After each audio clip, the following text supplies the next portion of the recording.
Hi everyone, this is Vidisha Chaudhary and welcome back to my channel. So in this video, we will be discussing about your CUET UG 2024 preparation. Alright, now you must be confused about a lot of things regarding this exam. Right वो doubts आपके coaching से related हो सकते हैं कि coaching ज़रूरी है क्या, सिलेबस क्या है, what are the resources to refer, notes कैसे बनाने हैं, ये सारे डाउट्स इस पर्टिकुलर वीडियो में क्लियर हो जाएंगे. And trust me, this video is very helpful. All right, this will help you a lot. Apart from this, this video also includes my experience of giving CUET, my experience of preparing for this particular exam.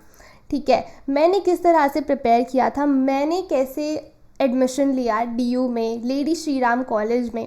ठीक है, सारी information, किस तरह से आपको पढ़ाई करनी है, क्या अप्रोच रख के आपको इस एग्ज़ाम की तैयारी करनी है, सारी चीज़ें इस वीडियो में कवर होंगी. ठीक है, so let's start with this video now. First of all let me tell you the most important thing कि कहाँ से प्रिपेयर करना है इस एग्ज़ाम के लिए. The only resource is your NCERT. ठीक है, CUET में जितने भी क्वेश्चंस होते हैं वो NCERT से बाहर नहीं आते. जो NCERT आपने अपने CBSE क्लास 12 बोर्ड्स में पढ़ी है वही NCERT CUET में भी आएगी, उसी NCERT से क्वेश्चंस आते हैं. ठीक है, सो NCERT की एक एक लाइन इम्पॉर्टेंट है.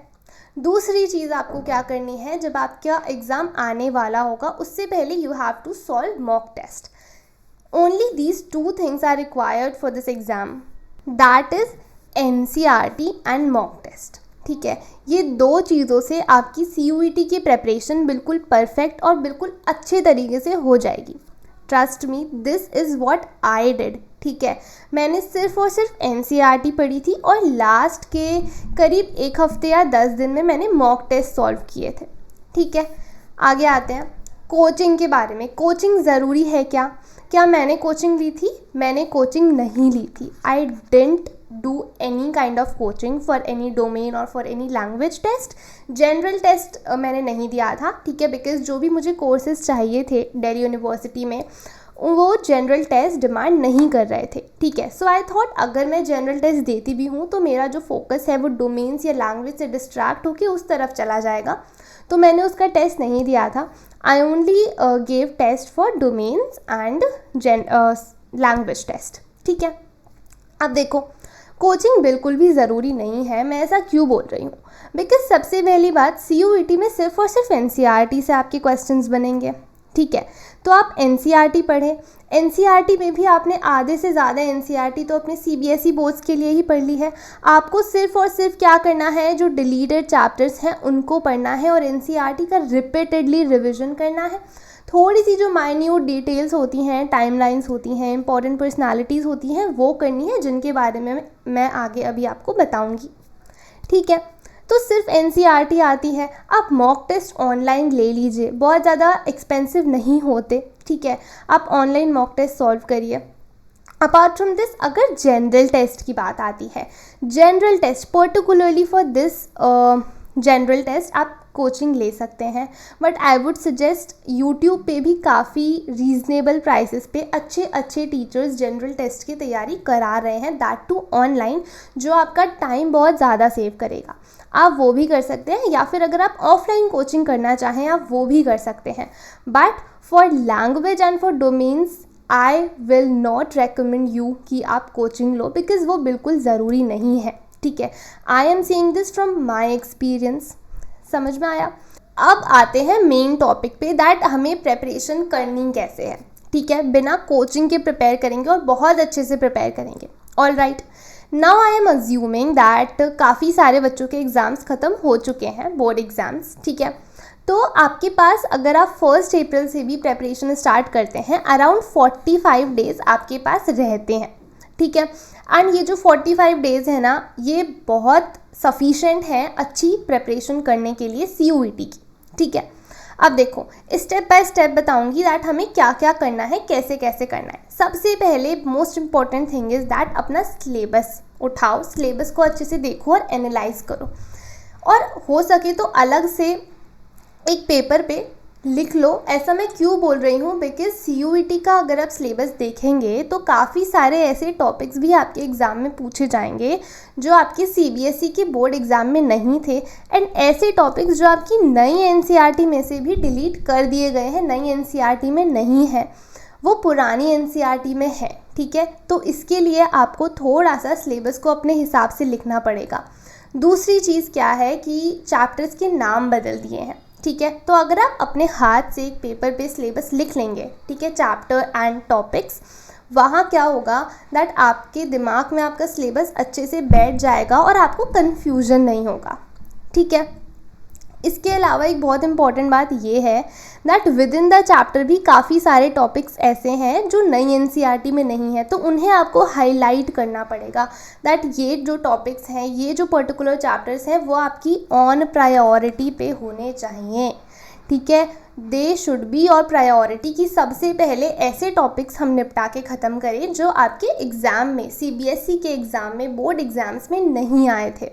ठीक है, बिकॉज जो बाकी के चैप्टर्स हैं, बाकी के जो टॉपिक्स हैं, वो आपने ऑलरेडी पढ़ लिए, सो उनका सिर्फ आपको एक बार रिविज़न करना है। ये समझ में आया? सिलेबस को अच्छे से एनालाइज करना है और जो डिलीटेड चैप्टर्स, जो नए चैप्टर्स आपके CUET में पूछे जाएंगे, उनको सबसे पहले ख़त्म करना है। Most important thing. ठीक है, आगे आओ। अब हमें NCERT जब आप पढ़ेंगे ना CUET के लिए, पूरे फोकस से, शांति से बैठ के, शांत दिमाग से हमको पढ़नी है, अंडरलाइन करके पढ़नी है, हाईलाइट करके पढ़नी है। ठीक है, बिकॉज CUET के लिए NCERT की एक एक लाइन इम्पॉर्टेंट है, कहीं से भी क्वेश्चन पूछा जा सकता है। ठीक है, आफ्टर दैट जब आप पढ़ रहे होंगे तब आपको क्या करना है, वन लाइनर नोट्स बनाने हैं। ये वन लाइनर्स नोट्स क्या होते हैं, इसमें आपको क्या करना है, सपोज़ आप चैप्टर पढ़ रहे हैं, आपको लगता है कि शायद ये सेंटेंस में से MCQ पूछा जा सकता है। ठीक है, तो उसी में एक एक लाइन में वो पूरी NCERT आप कवर कर लीजिए, ताकि आपको वो जो अप्रोच है ना MCQ वाले एग्ज़ाम का, उसी अप्रोच के साथ आप पढ़ें। ठीक है, जब आप पढ़ेंगे तो छोटे छोटे ऐसे ही एक एक लाइन में, दो दो लाइन में आपको नोट्स बनाने हैं। ठीक है, अब देखो अनदर थिंग, यस, ये जो वन लाइनर नोट्स है ना, जो ये आपके शॉर्ट नोट्स रहेंगे, ये जो MCQ वाले अप्रोच वाले जो नोट्स रहेंगे CUET के लिए, ये आपको लास्ट मिनट रिवीजन में भी हेल्प करेंगे। वाई? बिकॉज आपके जो एग्ज़ाम है ना, वो एक ही दिन में सारे एग्ज़ाम्स हो रहे होंगे। ठीक, सो वहाँ पे यह आपको रिवाइज़ करने में बहुत ज़्यादा हेल्प करेगा। समझ में आ रहा है? आगे देखो, टाइमलाइंस। आप अगर अपनी पर्टिकुलरली बोल रही हूँ हिस्ट्री और पॉल साइंस की बुक खोल के देखेंगे तो वहाँ पे आपको टाइमलाइन दे रखी है। हिस्ट्री की बुक में बिल्कुल एंड में टाइमलाइंस हैं, और जो पॉल साइंस की बुक है उसमें येलो बॉक्सेस में कुछ आपको टाइमलाइंस दे रखी हैं। वो टाइमलाइन आप यहाँ CUET के लिए पढ़ेंगे, बिकॉज आई नो हमने CBSE में वो टाइमलाइंस इग्नोर करी होंगी, बिकॉज वो नहीं पूछते हैं। बट CUET में क्रोनोलॉजिकल ऑर्डर में लगाने के लिए ऐसे क्वेश्चंस आते हैं जहाँ पे आपको जो इवेंट है वो कब हुआ, कौन सा इवेंट पहले हुआ, उसका आपको क्रोनोलॉजिकल ऑर्डर पता होना चाहिए। ठीक है, ये इंपॉर्टेंट चीज़ हो गई, दैट हमें टाइमलाइंस पे फोकस करना है। Next is important personalities, history में भी और जो आपकी पर्टिकुलरली पॉल साइंस में, तो सेपरेट बॉक्सेस में कुछ इम्पॉर्टेंट पर्सनालिटीज़ के नाम और जो जो चीज़ उन्होंने करी है उनके बारे में दे रखा है। CUET में ये पूछा जा सकता है, तो ये जो इम्पॉर्टेंट पर्सनालिटीज़ हैं इन पे भी आपको फोकस करना है। एंड आई वुड सजेस्ट आप NCERT से तो पढ़ेंगे ही, बट आप जब उस चैप्टर के, जैसे मैंने बताया, जो आप नोट्स बना रहे होंगे ना MCQ वाले या fill in the blanks type of जब आप नोट्स बनाएंगे, वहीं पे आप वो पर्सनालिटीज़ वाले की भी नोट्स बना लीजिए, ताकि साथ में आपका रिविज़न हो जाए जब आप रिवाइज़ करेंगे तो। ठीक है, अनदर थिंग, ज्योग्राफी में प्लेसेस, स्टेट्स, कौन सा मिनरल कहाँ होता है, कौन सी क्रॉप कहाँ होती है, सब कुछ आपको टिप्स पे याद होना चाहिए। ये बहुत इम्पॉर्टेंट चीज़ है। ठीक है, बिकॉज़ हम क्या होता, हमारे दिमाग में क्या रहता है दैट हम कई बार ना पढ़ तो लेते हैं बट हम भूल जाते हैं वो स्टेट्स। ठीक है, सो इसके लिए सिर्फ पढ़ना काफ़ी नहीं है, आपको वो जो स्टेट्स हैं, वो जो मिनरल्स हैं, क्रॉप्स हैं, इंडस्ट्रीज़ हैं, उनको लिखना पड़ेगा। हाथ से लिखो, उनके नोट्स बनाओ, टेबल बनाओ, तब जाके वो याद होगा, and then you can score a perfect 200 in your CUET exam. ठीक है। अब देखो हिस्ट्री में आपको मैप्स दे रखे हैं, ठीक है। हिस्ट्री में मैप्स आते हैं, मेरे एग्ज़ाम में एग्जैक्ट वो मैप आया था जो एनसीईआरटी में दे रखा है, और वो मार्क उसमें प्लेसेस कर रखी थी जो एज इट इज़ हमारी एनसीईआरटी में है, बट वो प्लेसेस के नाम नहीं लिखे थे। And I was asked that ये जो डॉट्स हैं ABCD इनके नाम बताना है, इन जगह के नाम बताने हैं, ठीक है। तो मैप भी आपको अच्छे से फोकस के साथ पढ़ना है, मैप इग्नोर नहीं करना, ठीक है। देखो ये जो छोटी छोटी चीज़ें हैं ना, time line, important personalities, maps, ये सब हम इग्नोर कर देते हैं, हम मेन टेक्स्ट पे फोकस करते हैं, जो काफ़ी बड़ी गलती होती है एक्चुअली, ठीक है। दूसरी बात, हिस्ट्री में आई थिंक मैं यहाँ लिखना भूल गई, एक बहुत इंपॉर्टेंट चीज़ है, आपको कुछ सोर्सेज दे रखे हैं, है ना, पर्पल बॉक्सेस में, ब्लू बॉक्सेस में कुछ सोर्सेज हैं। आप CUET के लिए वो भी पढ़ेंगे, NCERT के लिए CBSE के लिए हमने नहीं पढ़ा होगा, बट CUET में पढ़ना पड़ेगा, वहाँ से भी क्वेश्चन आते हैं। समझ में आया? तो हमें एग्जैक्टली CUET का क्या अप्रोच रखना है, दैट माइन्यूट डिटेल्स, हर चीज़ हमें NCERT की पढ़नी होगी। Now let's move forward. अब देखो how to plan your preparation. यहाँ पे ना आपके पास 45 डेज़ हैं, ठीक है, कोई बहुत ज़्यादा टाइम भी नहीं है और बहुत कम टाइम भी नहीं है, इनफ टाइम है। तो मेन चीज़ यहाँ क्या आती है, आपको अपनी प्रेपरेशन, आपको अपने दिन प्लान करके चलने हैं, ठीक है। कैसे प्लान करेंगे? जो चीज़ मैंने करी, ठीक है, या जो मैं आपको सजेस्ट करूँगी वो ये है, ठीक है, दैट इज़ 45 डेज़ में से आप 35 डेज़ अच्छे से अपनी प्रेपरेशन करिए, सारे डोमेन्स पे, लैंग्वेज पे, GT पे, हर चीज़ पे आप फोकस करेंगे। और जो आखिर के 10 दिन होंगे, ठीक है, 10 दिन या एक हफ्ता भी इनफ है, आप लग के आप मॉक टेस्ट सॉल्व करिए, ताकि वो आपको एक एग्ज़ाम का आपको एक्सपीरियंस दे सके, आपको पता चले दैट मुझे अपनी स्पीड बढ़ाने की ज़रूरत है, या कौन से क्वेश्चंस में मुझे ज़्यादा टाइम लग रहा है, ठीक है। मॉक टेस्ट सॉल्व करके सिर्फ भूल नहीं जाना है, जब आप मॉक टेस्ट सॉल्व करेंगे, जब उसका रिज़ल्ट आएगा, आपको उसे एनालाइज भी करना है दैट कौन से क्वेश्चन में मुझे सबसे ज़्यादा टाइम लग रहा था, ठीक है, कहाँ मुझे दिक्कत आई, कौन से टॉपिक्स में मेरे सबसे ज़्यादा मार्क्स कट रहे हैं, ठीक है, ताकि आप ये सारी चीज़ें सॉल्व कर सके एग्ज़ाम से पहले, ठीक है।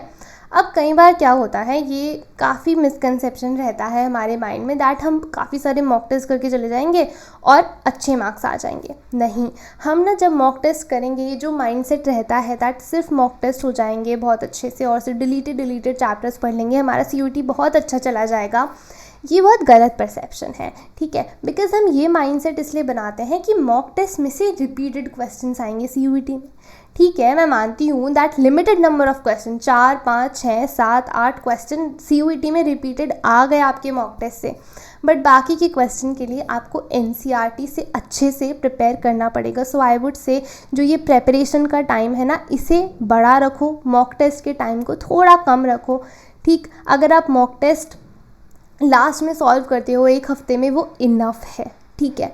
बट अगर आप अपनी NCERT अच्छे से प्रिपेयर कर लेंगे ना, तो वहाँ जो भी क्वेश्चन, जितने भी क्वेश्चन आ जाएं, आप सारे सॉल्व कर लेंगे। And particularly I am saying for humanities subjects, जो हमें 40 मिनट मिलते हैं वो इनफ होते हैं, ठीक है। कि जो आपका टाइम है उसको आराम से बैठ के थोड़ा सा प्लान करो, ठीक है। अगर आपको लगता है दैट मेरी प्रेपरेशन बहुत अच्छी है, तो आप मॉक टेस्ट के टाइम को थोड़ा एक्सटेंड कर लो, बट अगर आपको लगता है दैट आपको प्रिपेयर करने में टाइम लगेगा, तो ये मत सोचो दैट मैं मॉक टेस्ट पे डिपेंड हो जाती हूँ या हो जाता हूँ, आपको NCERT अच्छे से पढ़नी पड़ेगी, ठीक है। बिकॉज मॉक टेस्ट में आप कुछ क्वेश्चंस करके जाओगे, ठीक है, वहाँ पे 4-5 रिपीटेड आ गए, बट NCERT में तो सारे ही रिपीटेड क्वेश्चंस आएंगे, तो वहाँ जो भी क्वेश्चन आएंगे आप आराम से सॉल्व कर पाएंगे, ठीक है।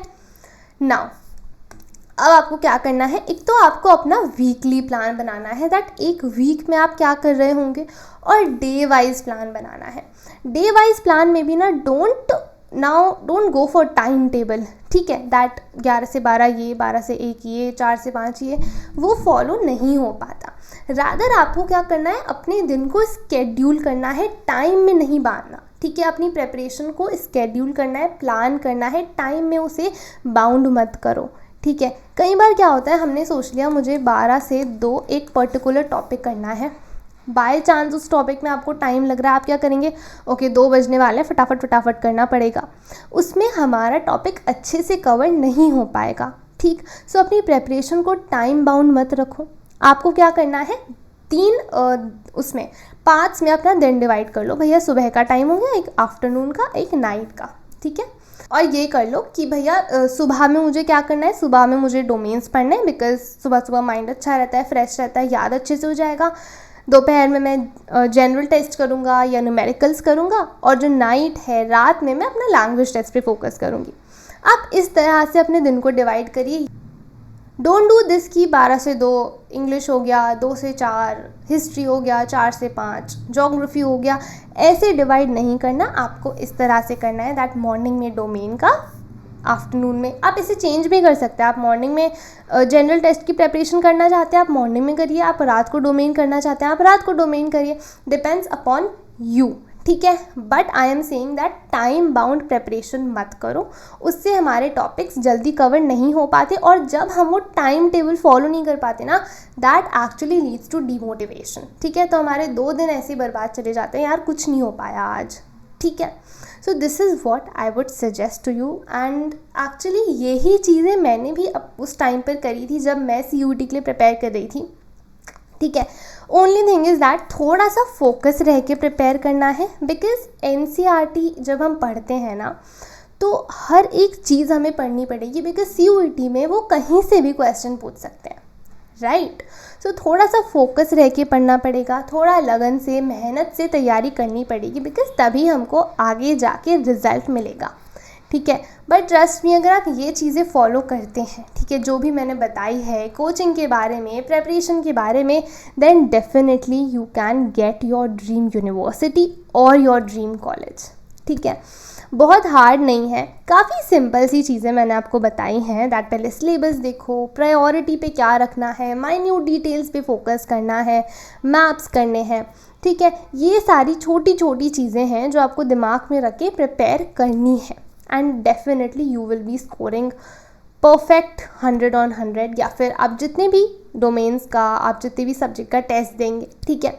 सो this is all from my side in this video, and soon I'll be making a video on syllabus, ठीक है, because syllabus में आपको काफ़ी ज़्यादा confusion हो सकता है। so मैं वो सारी चीज़ें आपके साथ शेयर करूँगी, जो टॉपिक्स नए एडेड हैं वो टॉपिक्स भी बताऊँगी, दिन चैप्टर का नाम चेंज हो गया है वो चैप्टर्स भी बताऊँगी, ठीक है। so stay tuned. so I hope you like this video, and please hit the like button, subscribe to the channel and press the bell icon so that you can receive the updates of all my upcoming videos. Thanks for watching. See you in the next video. Till then, take care and bye bye.